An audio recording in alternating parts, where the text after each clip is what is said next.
Estimados, ¿cómo están? Hoy vamos a hablar de otro tema urológico, por eso es uno de los temas de mi especialidad y que domino, por eso voy a conversar yo sobre él. Como saben, siempre les insisto, cuando hablamos de temas que no son mi especialidad, busco con mucho cuidado y trato siempre de traer un experto o algún líder de opinión para ayudarlos a darles información.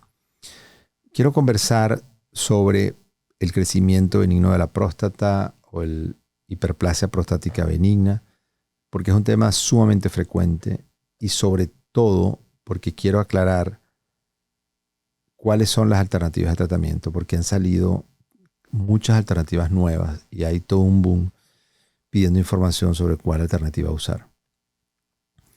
La próstata, como ya ustedes saben, es una glándula que está ubicada debajo de la vejiga y la uretra, que es el tubo que sale de la vejiga, tiene que perforar, tiene que salir a través de esta glándula para salir al exterior. Cuando esta glándula crece, ella de alguna forma rodea la uretra y por lo tanto al crecer puede dificultar el paso de la orina a través de la uretra. En la medida que esta próstata crece, va cerrando más la uretra y se va creciendo dentro de la vejiga. Entonces, esto es lo que genera que el chorro sea delgado, que haya que empujar para orinar, que al terminar de orinar quede un goteo, que te pares de noche a orinar varias veces, que sientes que no vacías la vejiga completa. Esos síntomas son síntomas de crecimiento de la próstata, generalmente son producto de crecimiento benigno de la próstata. No tienen nada que ver con cáncer. Cuando el cáncer de próstata produce síntomas obstructivos, son cánceres localmente avanzados, son cánceres que ya han crecido y no cánceres en etapa precoces donde no dan síntomas. Por eso a veces le decimos no confundan los síntomas de crecimiento benigno obstructivo con los síntomas de cáncer, ya que el cáncer de próstata da síntomas obstructivos solamente cuando está localmente ya avanzado, en etapas mucho más avanzadas. Entonces, estos síntomas de crecimiento fundamentalmente suceden con la edad, porque al crecer, al avanzar en la edad, avanza el crecimiento de la próstata y por supuesto los síntomas obstructivos. No todo el mundo tiene síntomas obstructivos. No toda próstata grande obstruye. Hay próstatas grandes, pero que cuando va a orinar se relajan, son muy, se dice lo que tienen el compliance, tienen una capacidad elástica de relajarse y dejar salir la orina muy fácil. Pero hay próstatas a veces pequeñas, que no necesariamente son grandes, que son mucho más fibrosas, más firmes, más rígidas y no dejan salir fácilmente la orina. Entonces, no solamente es un problema del volumen, sino es un problema de la capacidad de la próstata, de la elasticidad, la capacidad de abrirse, relajarse, la próstata para dejar salir la orina. Una vez que este proceso se va dando, de que hay obstrucción, la vejiga, que es el tanque donde está la orina, la pared de la vejiga empieza a hacer ejercicio, empieza a hacer fuerza para poder vencer la obstrucción y la pared de la vejiga se empieza a hacer más gruesa. Se produce una hipertrofia del tamaño, del espesor del músculo de la vejiga y empieza a salir incluso trabeculaciones por dentro de la vejiga, muchas fibras de que se está produciendo un crecimiento de la vejiga para poder orinar, para poder expulsar la orina contra la resistencia que produce la próstata. ¿Cómo sigue este proceso avanzando? Bueno, cuando llega un momento que la vejiga ya se cansó de crecer y fleja, la vejiga se distiende, son vejigas muy grandes, muy gruesas, pero que ya no fue suficiente el crecimiento de la pared para expulsar la orina, y la vejiga fleja y la vejiga empieza a retener orina. Son los pacientes que empiezan a orinan 200 cc, pero se queda 200 cc adentro. Orinan 300 cc y se quedan 500 cc adentro, es decir, no están vaciando la vejiga completa. ¿Y cuál es el problema? Cuando la vejiga no se vacía completa, cuando la vejiga mantiene orina, los riñones ahora empiezan a afectarse porque tienen dificultad para vaciar la orina que viene de los riñones a la vejiga. Y entonces los riñones empiezan a dilatarse. Ya no solo se engrosó la vejiga, se dilató la vejiga, sino ahora se empiezan a dilatar los uréteres. Y al dilatar los uréteres se produce una hidronefrosis, una dilatación de los riñones y se afectan los riñones y entra en falla renal o insuficiencia renal. Entonces los pacientes dicen, bueno, yo me paro una vez, 2 veces de noche y ya me acostumbré, no me afecta el sueño, yo más o menos compenso eso. Bueno, le decimos, perfecto. Lo que tenemos es que verificar que la vejiga esté vaciándose, tenemos que verificar que los riñones no se hayan afectado y tenemos que dar algún tratamiento para que la próstata se relaje y deje orinar mejor, y por lo tanto la vejiga no se dañe y no se produzca un engrosamiento de la vejiga. Aunque usted no sienta mayores síntomas o no sienta, en este momento lo que estamos usando esto es para prevenir que la vejiga se vaya a dañar producto de la obstrucción que ya usted tiene. Entonces, una vez que tiene la hiperplasia prostática, que ya hicimos todos los estudios, sabemos qué tamaño tiene la próstata, hicimos el antígeno prostático y estamos seguros que el crecimiento es producto de la elevación del antígeno, es producto del crecimiento benigno y que no estamos sospechando cáncer. Una vez que hemos descartado eso y decimos, mira, lo que tiene es un crecimiento benigno, aquí no hay cáncer, ahora vamos a poner el tratamiento. Por supuesto, siempre esperamos que los síntomas sean suficientemente justificación. Si el paciente apenas empieza un poquito a tener cierta dificultad en el chorro, un poquito de esfuerzo para orinar, se para a veces una, a veces sí, a veces no, le decimos, mira, vamos a esperar, los síntomas no son tan severos, no necesariamente tenemos que empezar ya los tratamientos. Pero cuando los síntomas empiezan ya severos, se para 2, 3 veces de noche, el chorro está mucho más delgado, puja para orinar, le queda un goteo después de terminar, le decimos, bueno, mira, vamos a empezar el medicamento. La primera línea de tratamiento son medicamentos orales. Hay varios medicamentos orales. Y fundamentalmente lo que persiguen es relajar la próstata para dejarlo orinar más adecuadamente. Hay también una línea de medicamentos que puede ayudar a disminuir el tamaño de la próstata. De alguna forma tiene que ver con la cadena del metabolismo de la testosterona. Sabemos que la testosterona es responsable también del crecimiento benigno porque estimula este crecimiento de la próstata, y al bloquear de alguna forma esta cadena del metabolismo de la testosterona puede ayudar, al afectar la conversión de testosterona en dihidrotestosterona, puede ayudar a disminuir el tamaño y disminuir el crecimiento de la próstata.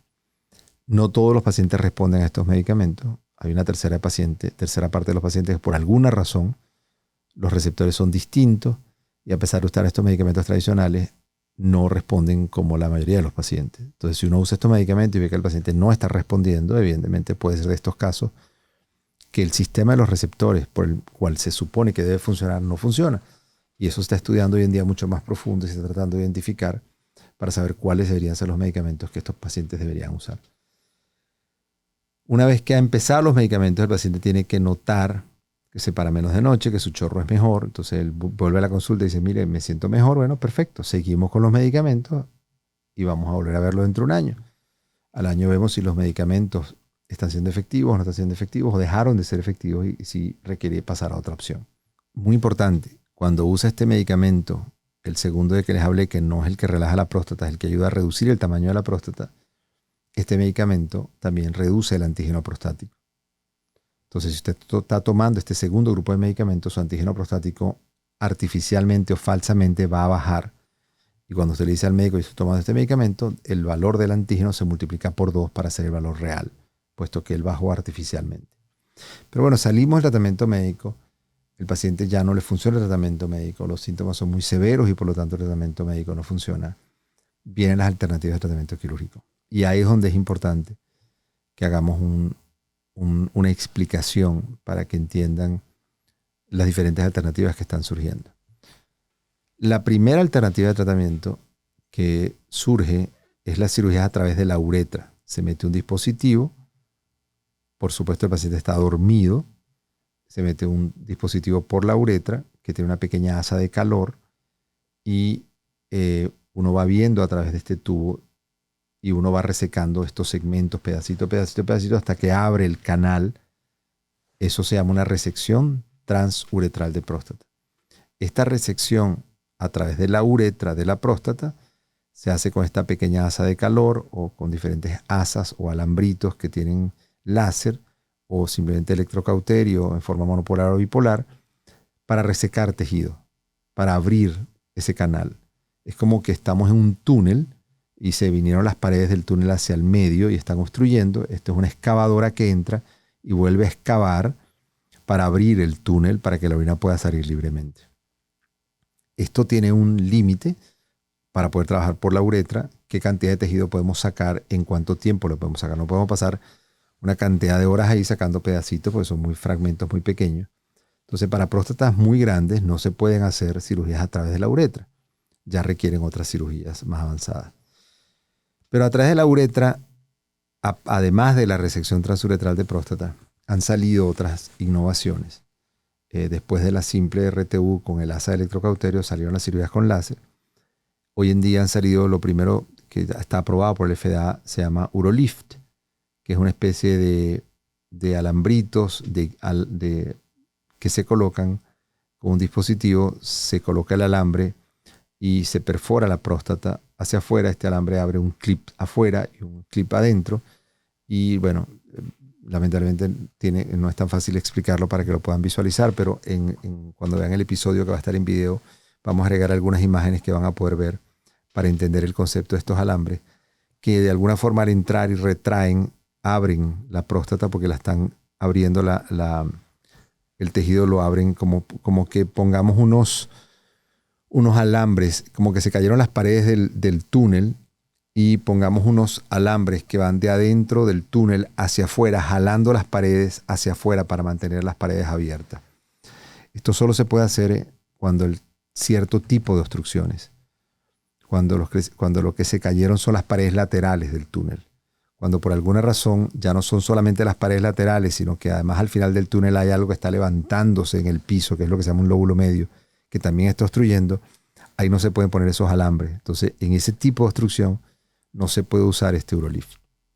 Entonces son para crecimientos pequeños. La gran ventaja, que como está levantando las paredes hacia afuera, no está afectando los conductos eyaculatorios, la preservación de la eyaculación se mantiene. Después del Urolift, y no solo Urolift, han salido otros dispositivos también que tratan de generar este sistema mecánico de retracción de las paredes del túnel hacia los lados. Después sale el RedZoom, que es un mecanismo donde se inyecta a través de una aguja que entra por la uretra, se inyecta dentro de la próstata, varias punciones, para inyectar vapor de agua caliente a alta temperatura para que necrose, para que muera el tejido por calor, y al morir el tejido se encoge, se retrae, y al retraerse, estas paredes se separan nuevamente y se abre el túnel.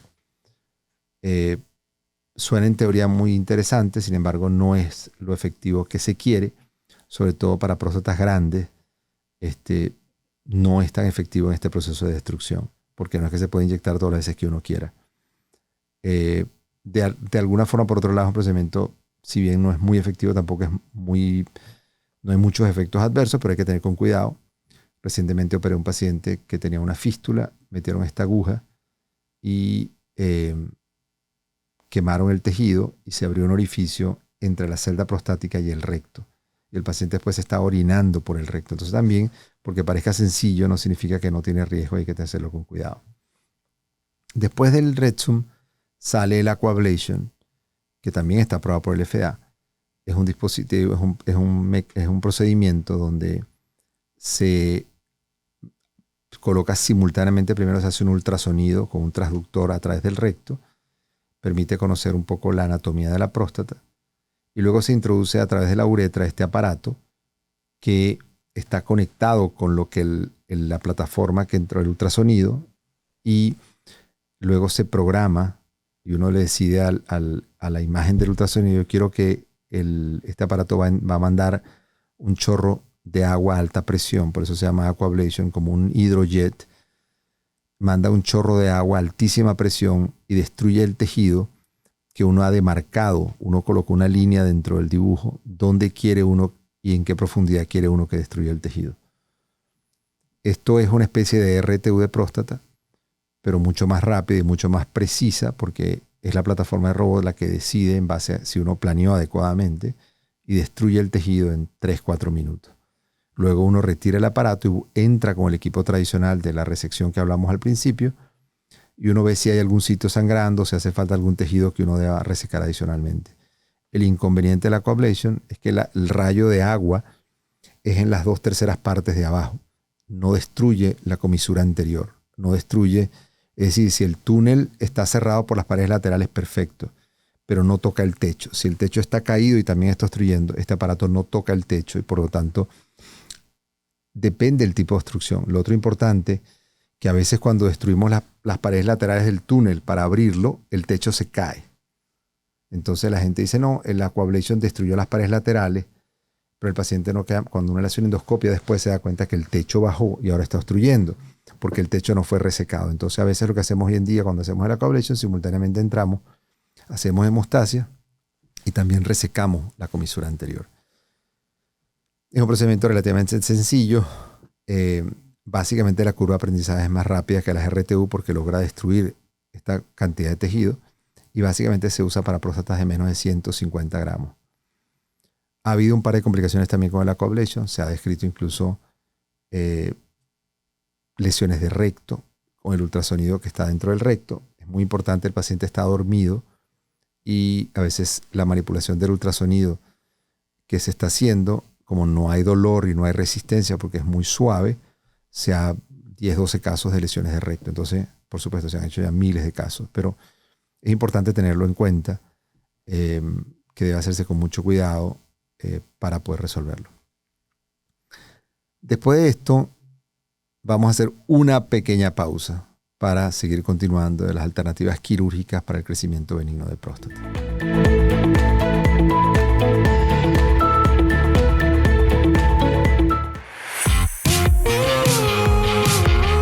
Yo soy Ana Cristina Olvera y aquí en Uno Productions estamos creando contenidos para la comunidad latina.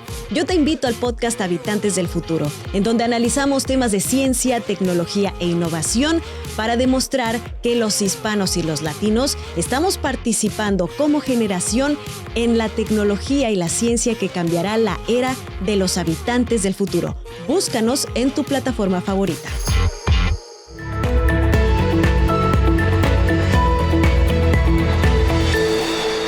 Estimados, ¿cómo están? Otra vez bienvenidos. Estamos hablando de las alternativas quirúrgicas para el crecimiento benigno de próstata. Hicimos un recorrido por las menos invasivas. Pasamos primero por medicamentos, después pasamos por Urolith, RedZoom, Aquablation. Pero bueno, resulta que la próstata es muy grande y ya no se puede hacer por la uretra. Entonces vienen las alternativas, que es la próstata simple por robot, que era la duplicación o la realización de la misma técnica abierta, donde abríamos y enucleamos con el dedo este gran adenoma. Básicamente yo describí esa técnica hace muchos años de cómo hacer esta cirugía benigna con robot. Hoy en día se coloca el robot, va a través de 4 o 5 orificios y se abre la vejiga, se saca este contenido que está dentro de la próstata. Es como, imagínense una mandarina, y se saca el contenido y se deja la concha de la mandarina. Pero se sacan todos los gajos, todos los que están dentro de la mandarina. Y se deja solamente la cáscara y queda totalmente desobstruido. Este procedimiento, que es la duplicación o la copia o la reproducción de lo que hacíamos en cirugía abierta, es el procedimiento más efectivo. Para grandes próstatas, generalmente el procedimiento recomendado, que es o cirugía abierta. Estamos hablando de próstatas de 200, 300, 400 gramos. Lo ideal es hacerlo por prostatectomía simple por robot. También es un procedimiento que hay que hacerlo con cuidado. Recuerden que los nervios y todo el tema de la continencia está relacionado. Hay que tener cuidado cuando se hace y preservando esto. Sin embargo, estos son cirugías benignas que están por dentro de la cápsula. Por lo tanto, el riesgo de afectación de la erección es muy bajo. Muy importante, toda la cirugía de próstata, a pesar de que algunas plataformas prometen preservar la eyaculación, si retiran el tejido, van a producir la pérdida de la eyaculación. Solo si es RedZoom, donde fulguraron un poquito y se abrió, o son los alambritos y abren, puedes garantizar que no se va a afectar la eyaculación.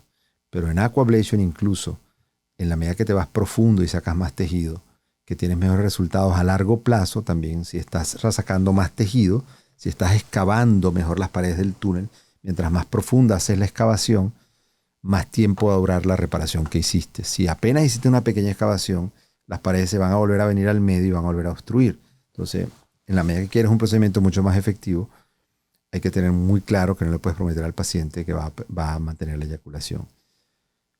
Otro procedimiento mínimamente invasivo que hay que hablarlo, porque los pacientes están preguntando, y es una alternativa que hay que tener en cuenta, sobre todo en pacientes que tienen riesgo de cirugías o tienen efectos adversos con los medicamentos, que es la embolización arterial de la próstata.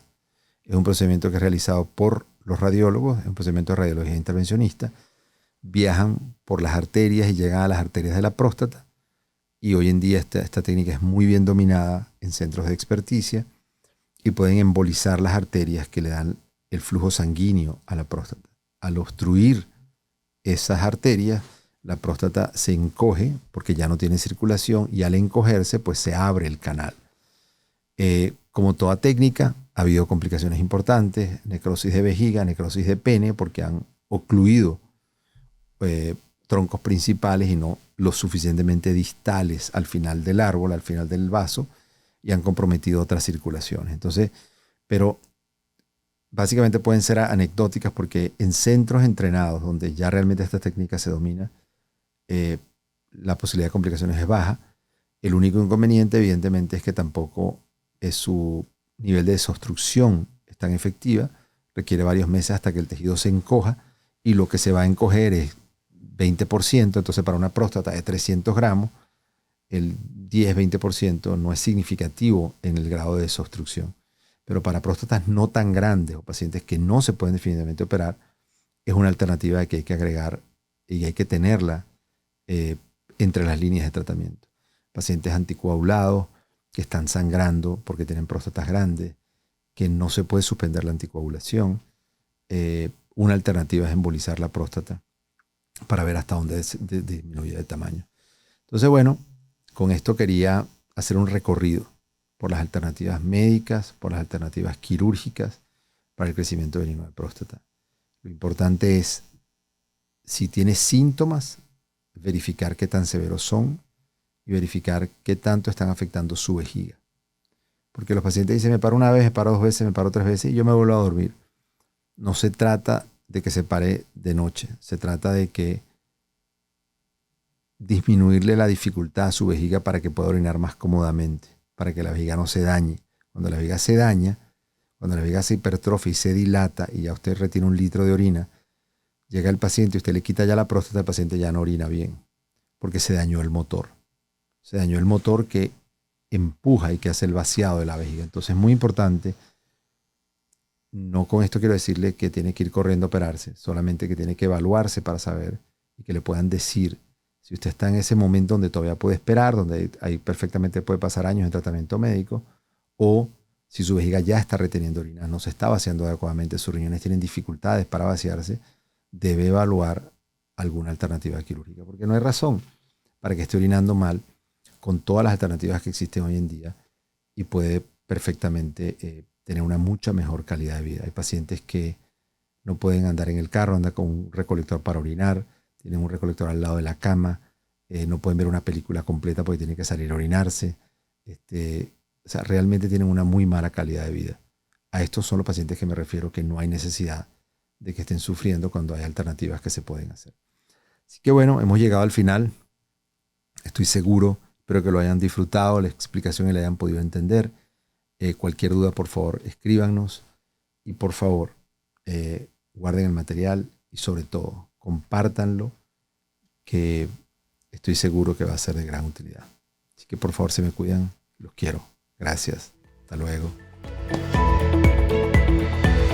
Salud y Bienestar es producido en los estudios de Uno Productions en Glendale, California. Producido por René Sotelo. Dirección Alberto Arbelo. Coordinadora de producción Patricia Gasperi. Producción ejecutiva Luis Medina. Productor asociado Aleira Tomás. Postproducido por Cristian Walter. Edición Carlos Knight.